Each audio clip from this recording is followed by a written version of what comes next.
Shalom, perkenalkan nama saya Grace Gloria Soyo dengan NIM 2114-2010-24 dari kelas A1 semester 3 Fakultas Keperawatan, mahasiswa aktif di Universitas Pembangunan Indonesia Manado. Tujuan dari pembuatan video ini untuk memenuhi tugas ujian akhir semester dengan mata kuliah Komunikasi dalam Keperawatan dan dosen pengampu Nurse Doni Sains Solar Eskap MKAS. Nah, saat ini saya akan menjelaskan sedikit tentang hambatan komunikasi terapeutik. Komunikasi terapeutik adalah komunikasi yang direncanakan secara sadar, mempunyai tujuan, serta kegiatannya dipusatkan untuk kesembuhan pasien.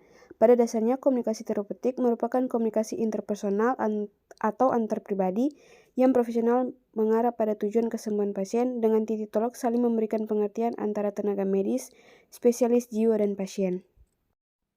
Bentuk hambatan komunikasi terapeutik Dahlen dan Lender 2002.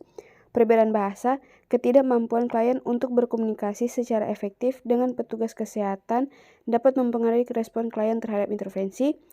Perbedaan budaya, perawat harus menyadari pola interaksi tipikal berbagai budaya. Setiap budaya menggunakan bahasa yang berbeda-beda. Gender, pengiriman, penerimaan, dan penafsiran pesan dapat bervariasi antara pria dan wanita. Status kesehatan, komunikasi dipengaruhi oleh perubahan persepsi sensorik seperti hilangnya penglihatan atau pendengaran. Tingkat perkembangan klien diperlukan untuk pengenalan pesan. Perbedaan pengetahuan, perawat secara konsisten menilai tingkat pengetahuan klien untuk menentukan cara terbaik untuk memperbaiki defisit pengetahuan. Selanjutnya, 3 jenis utama hambatan komunikasi terapeutik dalam hal kemajuan hubungan perawat dan klien. Pertama, resisten. Upaya klien untuk tetap tidak menyadari aspek penyebab ansietas yang dialami. Kerenggangan alamiah atau penghindaran verbalisasi yang dipelajari atau mengalami peristiwa yang menimbulkan masalah aspek diri seseorang. Resisten sering merupakan akibat dari ketidaksediaan klien untuk berubah ketika kebutuhan untuk berubah telah dirasakan. Perilaku resisten biasanya diperlihatkan oleh klien selama fase kerja, karena fase ini banyak berisi penyelesaian masalah.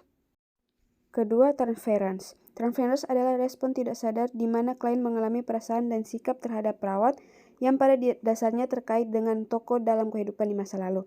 Sifat yang paling menonjol adalah ketidaktepatan respon klien dalam intensitas dan penggunaan mekanisme pertahanan pengisiran yang maladaptif. Dua jenis reaksi utamanya adalah bermusuhan dan tergantung.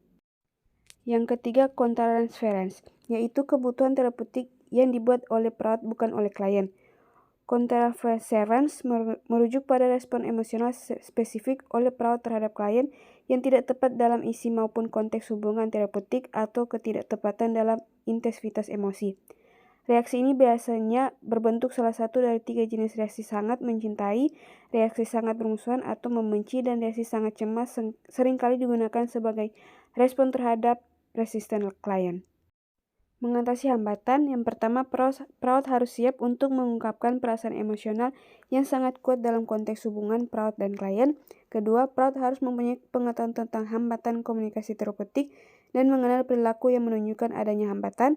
Yang ketiga, latar belakang perilaku dikali baik klien atau perawat bertanggung jawab terhadap hambatan terapeutik dan dampak negatif pada proses terapeutik.